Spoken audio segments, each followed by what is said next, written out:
Hey all, Luke with Boots Gunsmith in here. I've got the Lee Enfield. This is a GR, England made, 1912 Lee Enfield.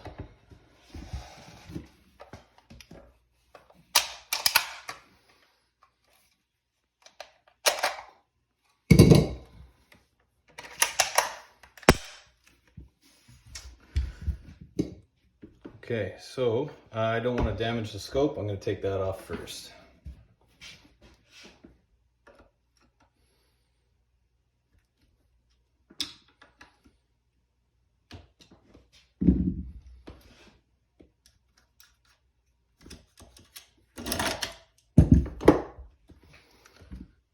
Aftermarket scope rail, I'm going to take that off as well.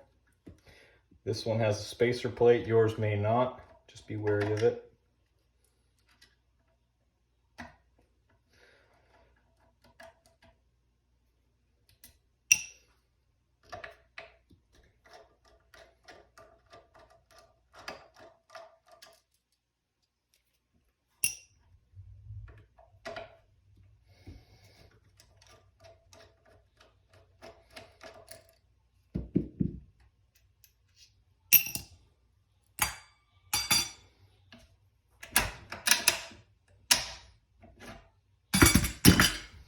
Okay, the forestock has to come off before the butt plate because there is a square nut that is holding the forestock into place.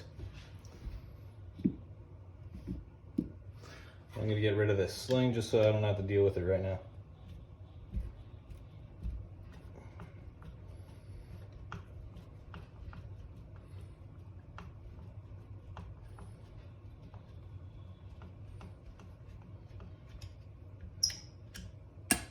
This was one of the first, if not the first, firearms that I professionally worked on while I was in the military.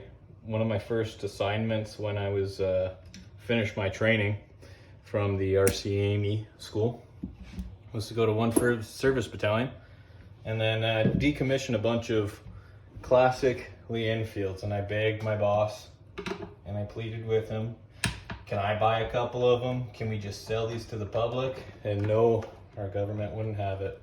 But, you know, it's kind of par for the course. I have never seen our government ever do anything correctly, so it's that's Canada for you.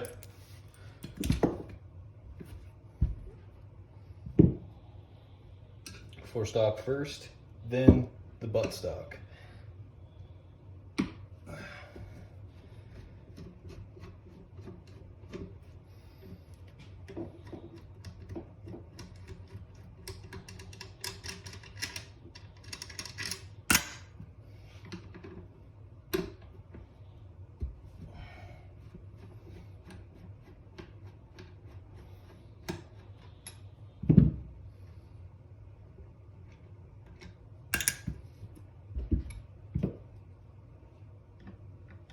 This is the last screw holding in that forestock. This one may not come all the way out. You're gonna have to push it out with a punch.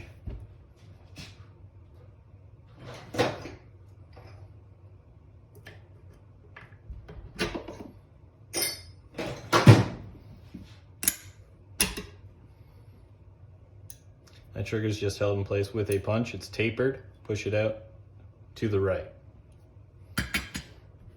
if you're going to remove it. I'm not going to remove this one. It functions fine. You just pull that straight out, keep a good grip on the base, and then just wiggle the front of it.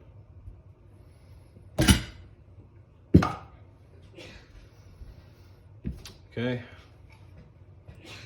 Buttstock. You don't have to take this butt pad off to take the buttstock off. You just have to open that hole and then use a 1-foot flat tip screwdriver. Find your socket head. This one is very tight, very tight. So if you've got a vise or something, it's probably better to put it in that. This one has to be aligned to to the fore stock. So when I reassemble this, I'll show you what I mean by that.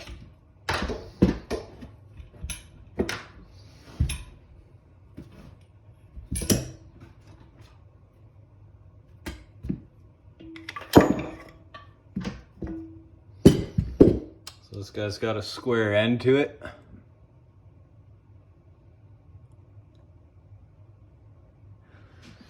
And it sits right here in this stock.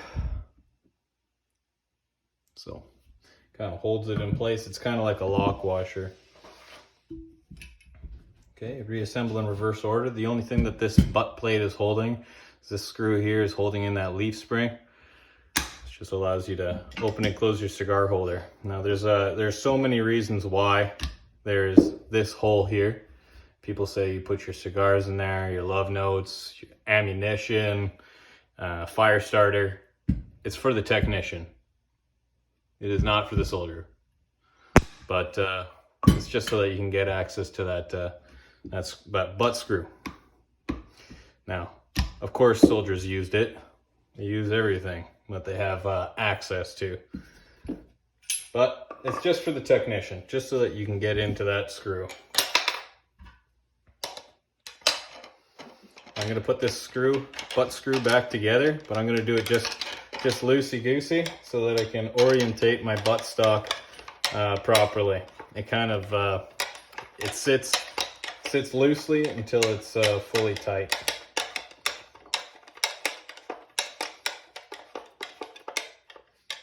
Back it off a little bit. I can move it by hand. I'm gonna give myself perfect orientation. And then I'm gonna tighten it. Got to keep in mind that flat portion on that butt screw has to allow the fore stock to slide into it.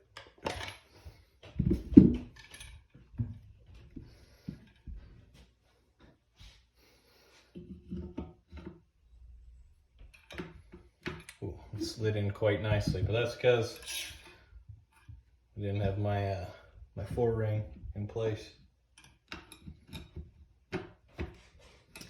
Okay, that's quite nice. Make sure that your trigger is behind your sear and that it works under spring tension, as it does.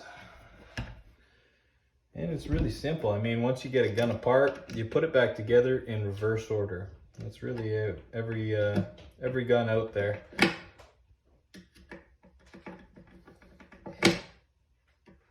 Not a whole lot of difference. A gun is a gun is a gun. That's what one of my buddies, Corporal Jones, used to say in the Army. A gun is a gun is a gun. It's either that or it was Canes. I'm not really sure. All you white people look the same.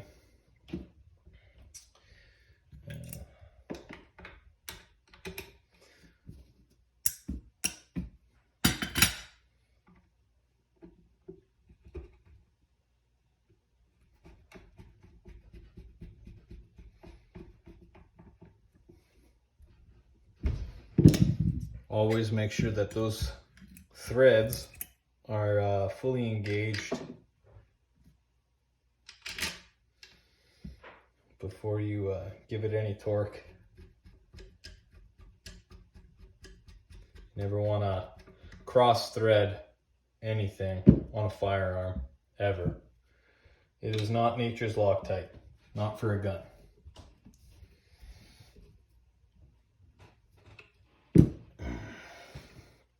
The only thing that I would use other than Loctite to Loctite a thread in, nail polish. Works just as fine, and it's a lot cheaper.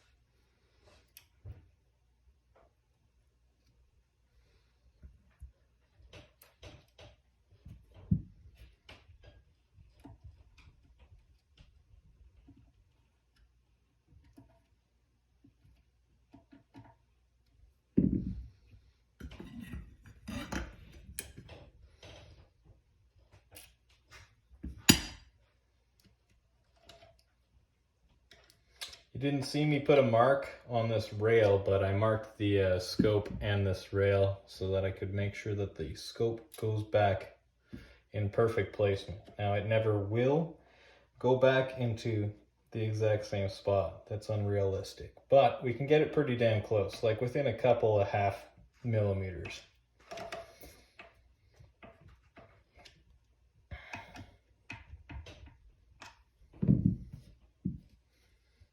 So make sure that these are all the same torque.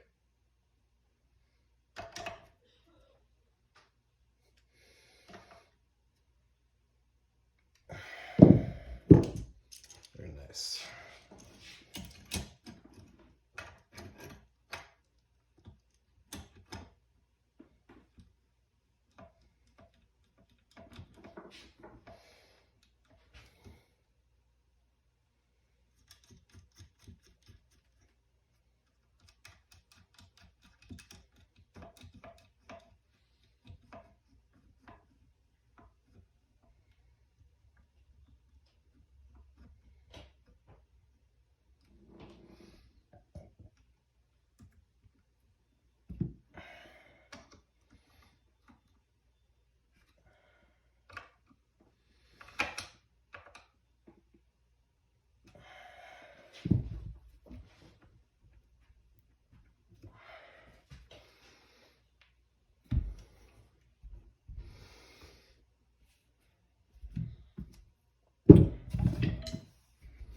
Put that sling back on.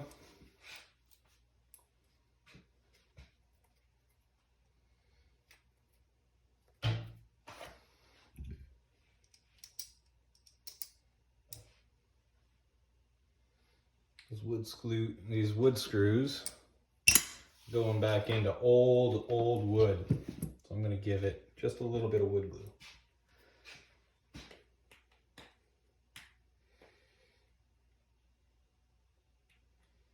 1912 was a couple of years ago, so it's always best to err on the side of caution.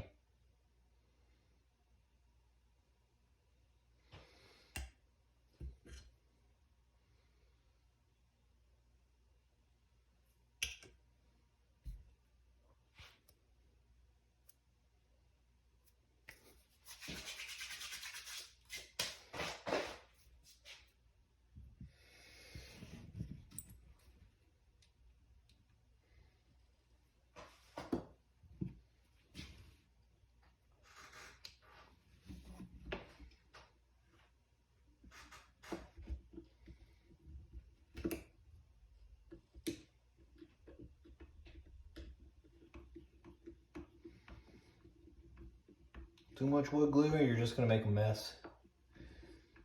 Not enough wood glue, you're not going to do the job properly. It's a fine line.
Okay, rule of thumb when you take a gun apart and put it back together, always make sure that it still works. The Lee Enfield has two safeties, one mechanical, one half cock.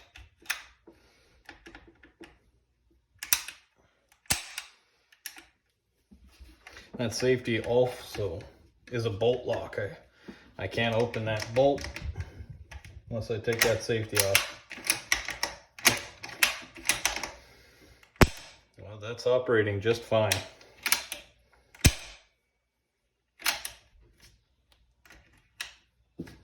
Okay. Yeah, quite like that. That was pretty quick.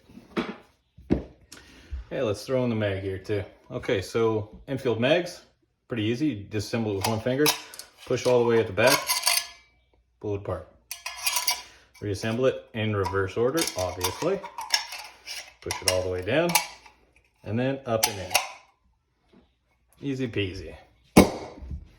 This is Luke from Boots Gunsmithing. I hope that this video was helpful. Please leave a like and subscribe if you can. And if you're willing to, check out bootsgunsmithing.ca. Thank you for your time.